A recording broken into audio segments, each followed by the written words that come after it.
Ridha Allah subhanahu wa ta'ala adalah salah satu dari sifat. Nabi SAW mengatakan, laisa lil mu'min ayyudhilla nafsahu. Mukmin itu jangan sampai menghinakan diri. Sejarah hamba yang Allah sebutkan dalam Al-Quran, di antara tujuan besarnya adalah agar menjadi pelajaran. Bismillahirrahmanirrahim. Assalamualaikum warahmatullahi wabarakatuh. Alhamdulillahi hamdan katsiran tayyiban mubarakan fih kama yuhibbu rabbuna wa yardah. Allahumma salli ala Muhammadin wa ala ali Muhammad kama sallaita ala Ibrahim wa ala ali Ibrahim innaka Hamidum Majid. Wa barik ala Muhammadin wa ala ali Muhammad kama barakta ala Ibrahim wa ala ali Ibrahim innaka Hamidum Majid. Amma ba'du. Ikhwatal iman wa muslimin dan muslimat yang dirahmati dan dimuliakan Allah Subhanahu wa taala. Kembali lagi bersama kami dalam kajian serial Zikir Pagi dan Petang. Insyaallah pada kali ini kita akan membahas tentang meminta keridhaan kepada Allah Subhanahu wa taala. Kalimat yang kita panjatkan kepada Allah dalam zikir pagi dan petang kita kali ini adalah mengucapkan raditu billahi rabba wa bil islami dina wa bi Muhammadin sallallahu alaihi wasallam nabiyya. Berangkat dari hadis Nabi sallallahu alaihi wasallam yang ditakhrij oleh Al-Imam Ahmad bin Hanbal rahimahullah, kemudian juga Imam At-Tirmidzi dan Imam Ibnu Majah rahimahumullah, terdapat dalam kitab Sunan keduanya dari sahabat Nabi sallallahu alaihi wasallam yang bernama Thauban. Sahabat Thauban ini dahulunya adalah budak Nabi sallallahu alaihi wasallam. Kemudian baginda Nabi bebaskan dia dan baginda Nabi muliakan dia dengan berkhidmat kepada beliau menjadi pelayan Nabi sallallahu alaihi wasallam. Nah, Thauban radhiyallahu taala anhu, beliau meriwayatkan bahwasannya Nabi sallallahu alaihi wasallam bersabda, "Man qala hina yumsi wa hina yusbih." Barang siapa yang mengucapkan di waktu pagi hari dan di waktu petang hari kalimat raditu billahi rabba wa bil islami dina wa bi Muhammadin nabiyya, kata beliau adalah kana haqqan 'ala Allahi an yurdiyahu yaumal qiyamah. Jadi yang membaca tiga kalimat tadi, aku ridho Allah menjadi Rabbku atau Tuhanku, kemudian aku ridho agama Islam yang aku anut, dan juga aku ridha bahwasannya baginda Nabi Muhammad sallallahu alaihi wasallam sebagai suri tauladanku, maka dengan tiga kalimat ini kelak Allah Subhanahu wa taala akan menurunkan keridhaannya kepada hamba tersebut nanti di yaumil qiyamah. Apa saja yang bisa kita ambil pelajaran dari kalimat yang sangat agung ini dan tentunya sangat singkat? Bisa kita katakan ini hampir semua kaum muslimin telah menghafalnya. Namun dengan kalimat yang singkat ini, jika kita perhatikan, ini kalimatnya sangat agung karena berkaitan dengan keridhaan Allah Subhanahu wa taala. Sahabat Nabi yang bernama Abu Darda radhiyallahu taala anhu, beliau pernah mengatakan bahwasannya ada 4 puncak keimanan. Puncak keimanan itu ada 4. Yang pertama, kata beliau, adalah ridho terhadap keputusan Allah Subhanahu wa taala dan takdirnya. Kemudian yang kedua adalah bersabar atas hukum yang telah Allah tetapkan bagi hamba-hamba yang beriman. Kemudian juga kata beliau ikhlas dalam bertawakal kepada Allah Subhanahu wa taala dan istislam lirabbi, yaitu tunduk dan berserah diri sepenuhnya kepada Allah Subhanahu wa taala. Sehingga kalau mengacu kepada perkataan sahabat yang satu ini, kita akan mengetahui bahwasannya ridha terhadap takdir Allah Subhanahu wa taala adalah di antara puncak keimanan. Sehingga seseorang dikatakan memiliki keimanan yang sempurna dan keimanan yang sangat tinggi tatkala ia ridha dengan keputusan Allah apapun terhadapnya.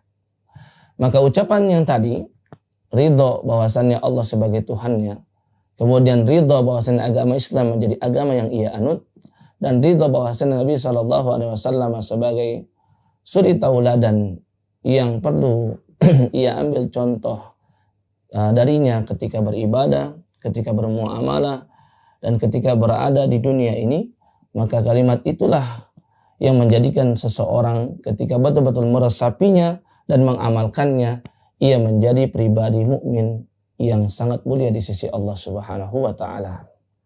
Nah, kata ridha secara bahasa itu maknanya adalah lawan daripada as-sukht. Diddu as-sukht.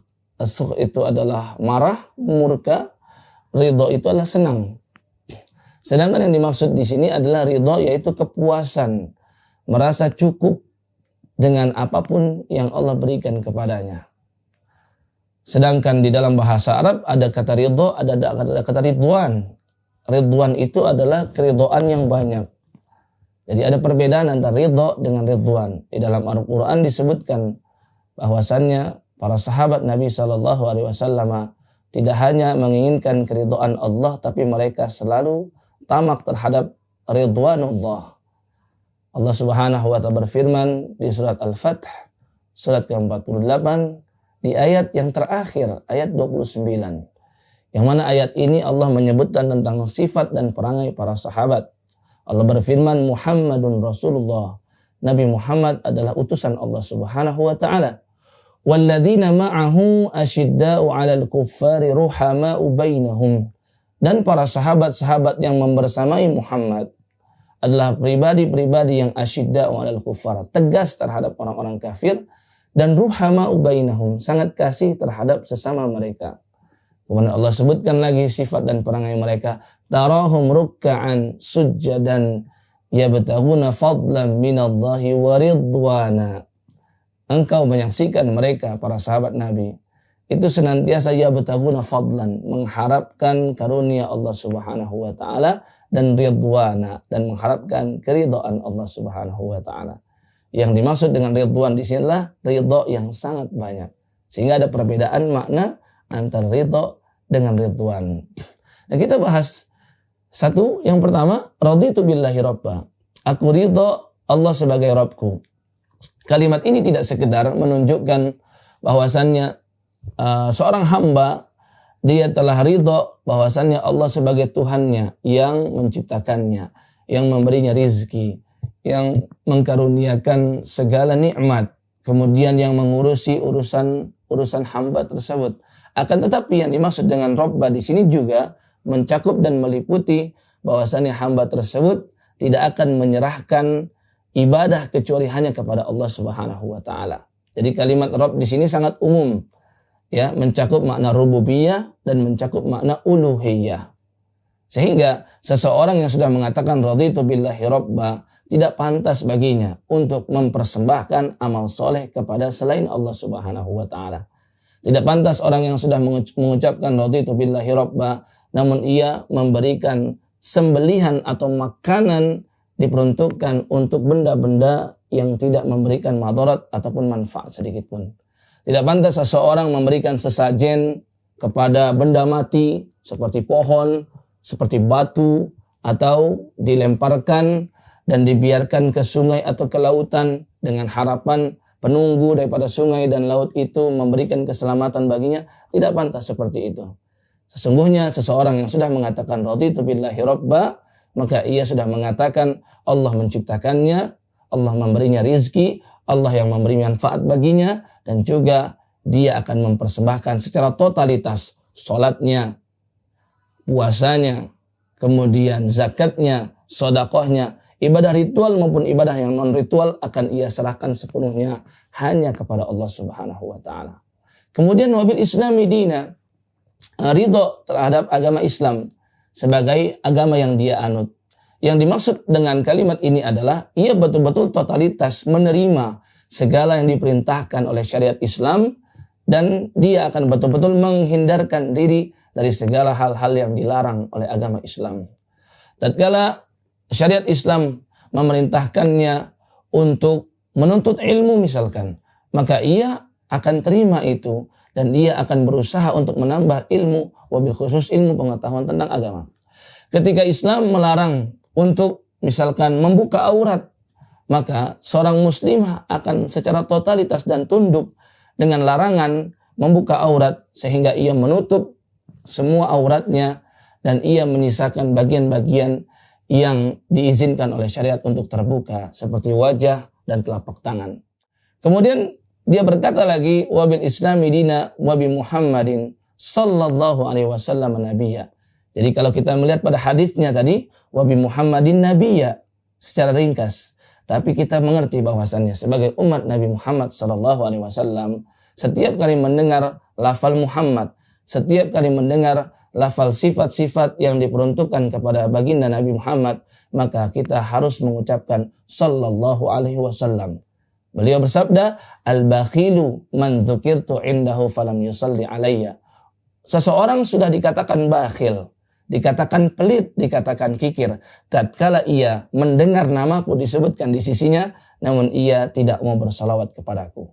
Sehingga walaupun bunyi hadisnya tadi wabi Muhammadin nabiyya, maka kita yang membaca ini di waktu pagi dan petang sepatutnya menambahkan dengan kalimat sallallahu alaihi wasallam atau sallallahu alaihi wa alihi wasallam. Sehingga secara utuh kita mengucapkan raditu billahi rabba wa bil islami dina wa bi Muhammadin sallallahu alaihi wa alihi wasallam nabiyya.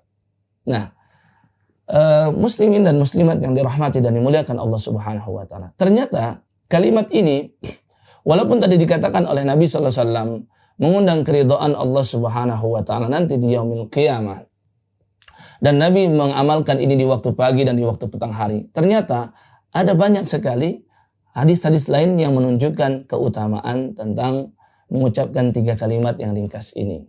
Misalkan Nabi SAW pernah sampaikan seseorang akan merasakan manisnya iman tatkala ia mengakui bahwasannya Allah sebagai Rabb-nya, agama Islam sebagai agama yang ia anut, dan Nabi Muhammad SAW sebagai suri tauladannya. Kata Nabi SAW, "Dzaqa ta'mal iman man radiya billahi rabba wa bil islami dina wa bi Muhammadin sallallahu alaihi wasallam nabiyya." Seseorang akan merasakan manisnya iman ketika ia mengucapkan 3 kalimat tadi dengan penuh penghayatan. Demikian pun orang akan diampuni dosa-dosanya tatkala ia membaca 3 kalimat ini di waktu mendengar muadzin. Akan tapi dengan lafal yang sedikit berbeda. Nabi mengajarkan tatkala muadzin mengucapkan asyhadu anna Muhammadan Rasulullah yang kedua, maka sebelum sampai kepada hayya 'alas shalah, muadzin dianjurkan untuk memberikan jeda sedikit yang lebih panjang daripada lafal-lafal sebelumnya.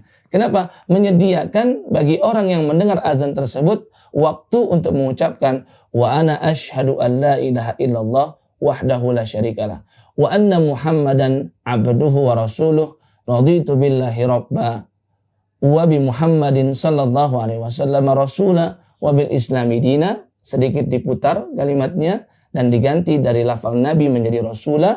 Kata Nabi SAW, yang membaca itu maka ia akan diampuni dosa-dosanya.